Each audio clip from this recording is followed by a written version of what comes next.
What's going on, Skullbrains? Welcome to another episode of Skullbrain TV, and in this episode, we find out who gets to the Life Force pod first in the next issue of The Ancestral Trail. When he, who is the Chosen One, shall tread upon the ancient path and battle there to overcome the forces of the dark. The Ancestral Trail, an epic story of myths, magic, and monsters. A story by Frank Graves. Book 4. Mirra, the Magician. Battle of Wits in the City of Stone. That's right, at the end of the last episode, Baal and Richard were in a face-off to see who could get to the Life Force pod first. But no matter who got there first, it seemed like Richard was bound to lose. So, let's find out what happens. But before we do, have you seen the Ancestral Challenge for this issue? If not, you can check it out here, and then come on back and join in the fun. Ready? Let's do this.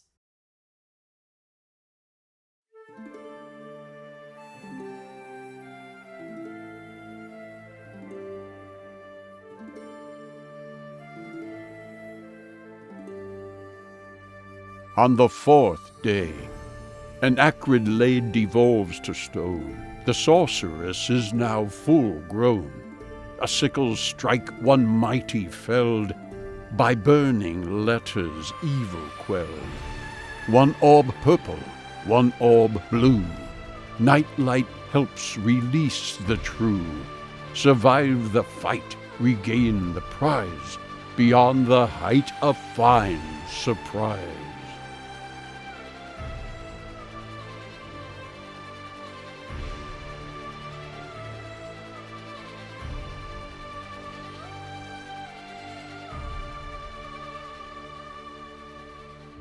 Melek and Orkin stood silent, helpless bystanders in the war of nerves unfolding in front of them. Richard's eyes flickered from pod to spider, calculating distances, weighing up chances. It was a stalemate. Finally, Orkin made the choice for him. "Run," he shouted. "Leave the pod. If you try for it now, Baal will kill you. We'll come back for it." With Orkin chivying everyone along, they soon put a safe distance between themselves and the spider. As they ran, Richard noticed something strange about the forest. Although night was closing in, the tangled boughs were lit as clearly as if it were day. Stranger still, their shadows seemed to have multiplied into an eerie fan of alternating light and dark, which gave Richard the impression of running through strobes. The ground was rising gently underfoot, and after a while Richard realized he was running up a steep slope. When he reached the top, he turned to the others, but Orkin, dragging Melek by the arm, barreled him over the ridge. "Don't stop!" Orkin shouted. Richard had little choice. The ground fell away sharply beneath him, and once over the edge, he had little hope of climbing back. Neither did the others. Propelled by Orkin's energy, the three slithered helplessly down a bank of straggly trees. They found themselves standing in a dry, sandy gulch. Above their heads, the stars were blotted out by 10 evenly spaced moons, whose radiance cast a web of shadows over the landscape. In the conflicting light, the rectangular, white block of a walled city stood out, set near the bottom of the valley. "Look there," Richard said, pointing at the buildings. "We might find someone to help us get the pod back." The companions made their way to the walled city in silence. Two gigantic pillars of stone greeted them at the main gates. Looking beyond, they saw a smooth avenue of white houses slashed by dark alleyways. The whole place had a still, silent quality. When the trio started to explore, Richard saw why. Everything Richard looked at in the city was made of stone. Even the creatures who had been running in all directions were frozen in flight. On every face was etched an expression of horror. The three wandered awestruck through the silent throng. "I think this must be Petropolis," Melek announced. "The stronghold of Mirra, the magician. I've heard many stories about her. She is very evil and very powerful. They say that she can turn people to stone with a nick of her sickle." "That explains the style of decoration," Orkin snorted. But Richard felt that he was hiding his fear. At the end of the street they came into an impressive square. It was huge and edged on all four sides by a series of dark, arched colonnades. Wherever they looked, they saw enormous birds frozen in action, some brandishing swords, others on the ground, left under threat of an enemy which had suffered the same dismal fate. They must have been turned to stone in the midst of a battle, Orkin mused. Then Richard saw a statue of a majestic bird towering above all the rest. Who on earth is this? He asked, his eyes wide with admiration. The three approached the statue cautiously. Their footsteps echoed around the square, despite the layer of fine dust that covered the well-worn flags. The statue resembled a huge eagle with eyes that were deep and fierce, but which had a curiously benevolent slant. In one taloned fist, the statue hoisted a mace, spiked and deadly, but frozen forever in mid-blow. At its feet lay a giant earwig, whose expression showed bitter defiance as it waited for the bird to cast the final blow. "I think it's Jarut," Malik said quickly. A hint of awe made his voice sound trembly. "He is, or rather he was, the guardian of the birds, and keeper of truth." "If he is a guardian," Richard said, "we must try and free him." "Mirra is the only one who can reverse the spell," Malik said. "They say she uses a pair of mirrors and the light of the moons, but only she knows how." He looked at his companions. "Well, maybe the prophecy will help," Richard suggested. They waited as Malik turned the pages, then read aloud. "An acrid lair devolves to stone. The sorceress is now full grown. A sickle's strike one mighty felled. By burning letters evil quelled. One orb purple, one orb blue. Nightlight helps release the true. Survive the fight, regain the prize. Beyond the height, a fine surprise." "I wish these prophecies were easier to understand," Orkin said wistfully. "All I can make out is that there'll be a fight and we'll survive it." Richard looked at the verse again. "I don't understand where the burning letters come in," he said thoughtfully. "But it does say we'll get the prize, and that's got to be the pod. The sorceress must be Mirra, so we'd better be very careful while we're in Petropolis." The dwarf shut the heavy tome and hoisted it back on his shoulders. "I don't think we'll have to look very far for Mirra," Orkin muttered, looking across the square. A tall, red-haired figure had emerged from one of the dark arches and was sidling noiselessly in their direction. They stared transfixed as Mirra came closer. She wore long, dark robes and gold bracelets, shaped like serpents. In the strange moonlight, the metal glinted, making the snake seem almost alive on her arms. In one hand, she carried a small sickle, and in the other, two round mirrors. "I see you're admiring my collection," Mirra said sharply. "Very fine, isn't it?" Her voice was cold.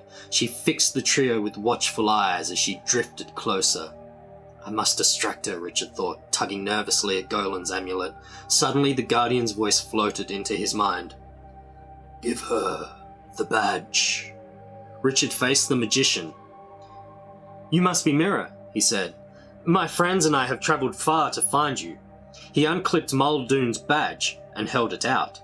"The Evil One has sent us to give you this as a reward for your loyalty." "Ah," Mirra sighed with satisfaction. She tucked the mirrors and sickle under one arm and stretched out her hand. As she fastened the ornament to her robes, Mirra looked at the trio. "Now I must give you something too. I know. You shall have immortality. Among my collection of statues." She raised her sickle. Richard glanced at his companions. Orkin and Malik were looking round in desperation. Neither could see any obvious way of escape. Then Richard tugged at Orkin's sleeve. Mirra's robes were beginning to smoulder. Muldoon's badge was glowing with a deep red heat. Suddenly, the mysterious script on its rim spat out across Mirra's breast in flaming liquid drops of burning metal.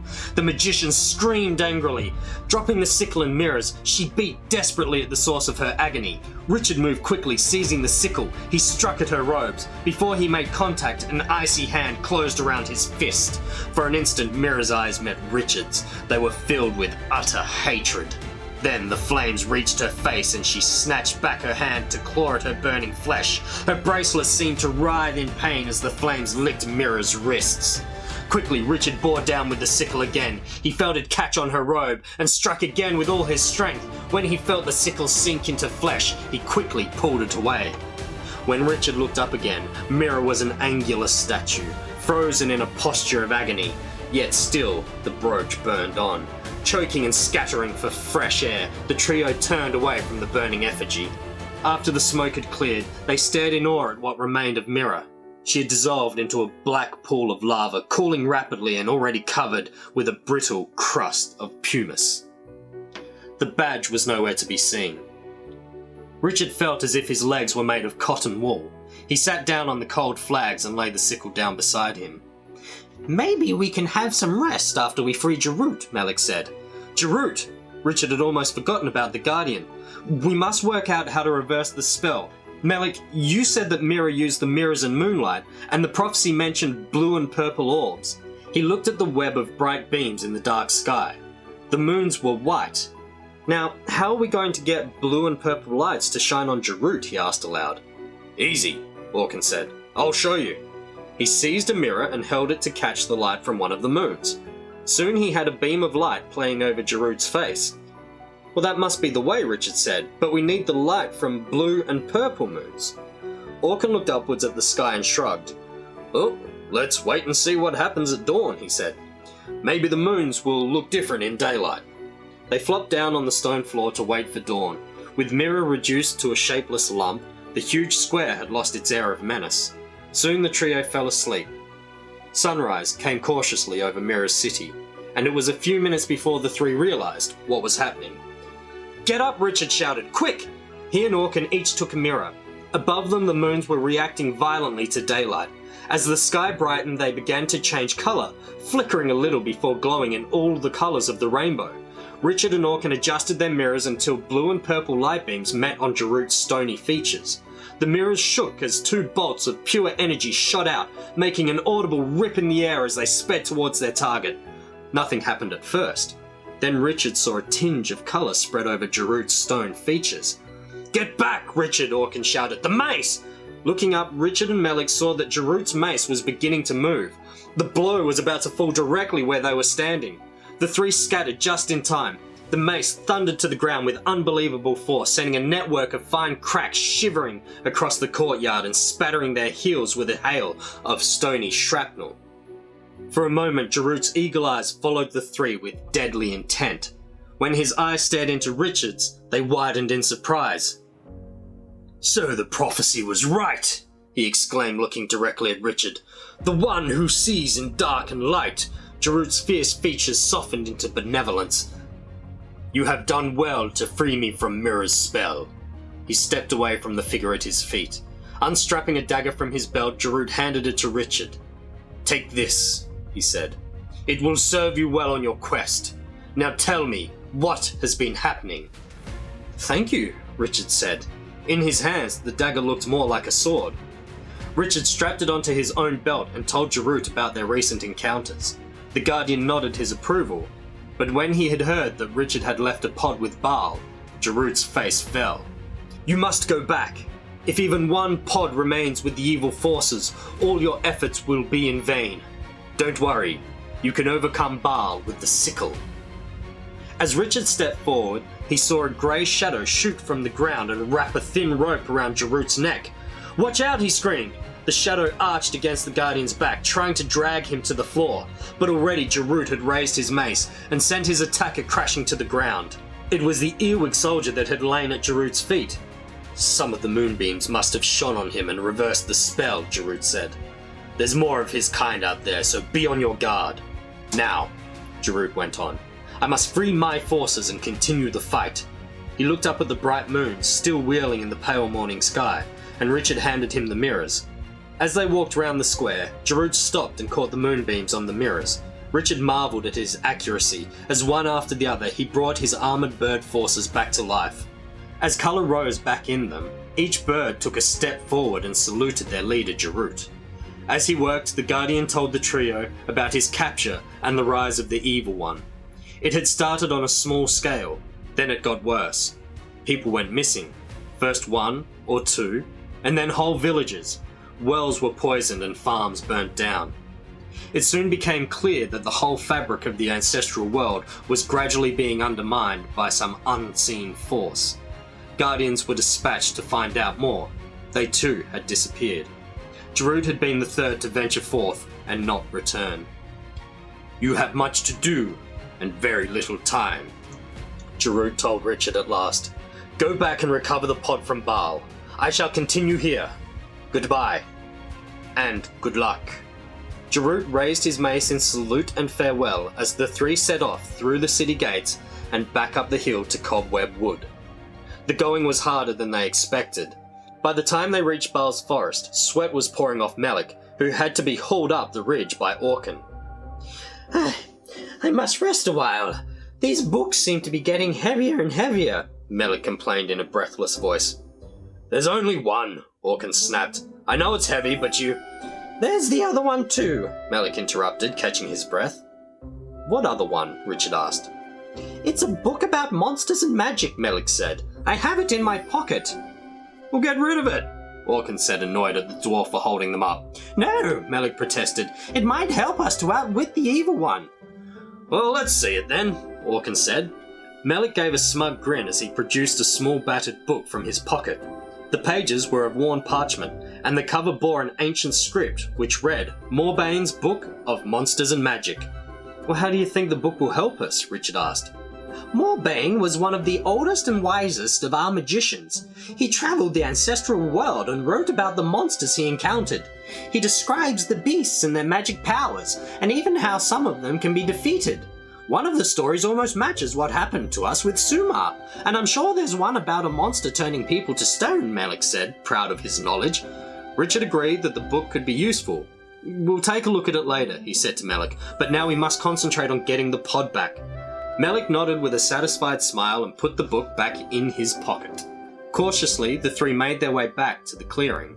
Lotan's body lay where it had fallen, but there was little left of the monstrous snake which had once held Richard in its coils. Huge soldier ants had eaten away at his carcass, stripping flesh from the bone with terrifying efficiency. Richard shuddered as he watched the ants scurrying about, finishing off the last shreds of meat. Lotan's body had been reduced to clean, white bones, as if it had been dipped in acid. "Let's get out of here," Richard said in disgust. "We'll head for Baal's larder and wait for him there." Just then they heard a familiar trampling noise. Baal was already after them. "You distract him," Richard whispered, "and I'll circle round behind." They nodded, and Richard melted silently into the undergrowth. Melik stepped behind Orkin, whose sword was already in his hand. At any moment they expected Baal's sticky strands of silk to come lancing towards them. Instead, the giant spider took a series of rapid, darting steps that brought him within arm's length of the brave pair. Orkin could see no sign of Richard. Then out of the corner of his eye he saw him, edging behind Baal. Following Orkin's gaze, Baal sprang abruptly into the air, hurling himself backwards across the clearing. The huge spider reared up as he landed behind Richard, who spun on his heels. From beneath Baal's bulk, he saw the venomous pincers open and close in anticipation. Summoning up all his strength, Richard hurled Mirra's sickle into Baal's soft belly. Then he raced over to Orkin and Melik. When he turned back, he found himself facing a statue of a spider with a sickle stuck firmly in its underside. Suddenly, the statue began to wobble. Then it toppled forward, burying the sickle forever beneath an immovable lump of rock. Richard shuddered. "Hand me the Pathfinder," he said in a shaky voice. "Let's find the pod and get out of here." He held out the instrument, and after a while, gold trembled at the arrow's tip. In silence, the companions forged their way through Cobweb Wood until they emerged in one of Baal's cocoon-filled larders. Richard stared at the clusters of silk bundles. There were many more than he could count, and the thought of what they contained made his blood run cold. "There it is!" Orkin pointed. Within one of the cocoons lay the pod, barely visible amongst the webs and shimmering balls of silk. Richard scooped it up. "How did you manage to see it?" he asked, feeling the comforting warmth of the pod in his cupped hands. "I'm used to looking for hidden things," Orkin replied mysteriously. Glad to have got the pod back so quickly, Richard suggested that they head back to the ridge. "The prophecy mentioned a surprise beyond the height," he said. They reached the ridge and saw below them the steep tree-clad slope down which they had tumbled earlier. "There seems to be a path of sorts," Orkin said, taking the lead. The track became narrower and narrower until they found themselves out of the trees and on a slender spit of rock that projected over an awesome abyss. "We'll never get down there," Richard sighed, staring into the darkness below. "What about Malik's rope?" Orkin suggested. The words were hardly out of his mouth when there was a cracking beneath their feet. The narrow promontory shook briefly and then tumbled into space. With it went Orkin, Malik, and Richard. And that is the end of book number 4. So how'd you go with the Ancestral Challenge? Were you able to find all of the hidden objects? And do you think Mirra was based on Medusa or King Midas? Now, with this issue, there were no map pieces to download. However, I have a surprise for you. It is revealed that Malik is carrying another book, Morbane's Book of Monsters and Magic, and within the pages are the profiles of ancient myths and monsters that help them defeat the villain in each book. Now, if you collected this series back in the 90s, you were given a cardboard template of that book, like this one here. And within it, you could cut out and keep the Monsters and Magic cards that we've been reading in each of the Ancestral Challenges. So, in the pinned comment below, you will find the template for this book. The size has been reduced to be able to fit onto an A4 piece of paper, and you'll also find all of the magic and monster cards that we've been reading up until this point. So, have a look, download it, print it out, cut it out, construct it, and keep those cards nice and safe. And until next time, stay tuned and stay skull-brained.